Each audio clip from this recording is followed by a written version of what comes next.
Ana kacamata apa kuwi neng mburi? Dek biyen wis tak tukokke wujud tali sakotange. Cek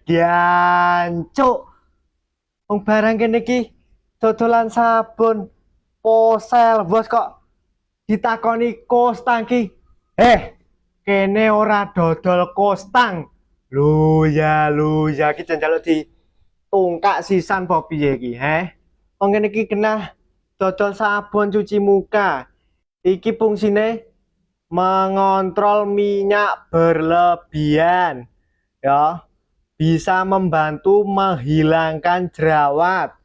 Sabun iki ora marai ganteng.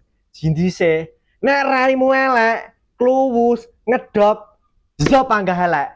Tapi nek raimu ganteng, ketok gagah ngono kae, kowe tambah ganteng nganggo sabun iki ya.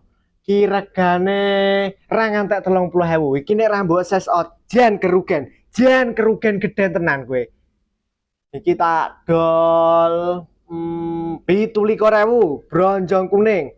Wis dangke di ses out. Ngenteni apa meneh ya raimu kuwi sing ngedop-ngedop, sing kluwus-kluwus, ra gelem raup, raimu wis elek, ireng reget, ra gelem raup pisan. Luya wis dang ya bronjong kuning. Trit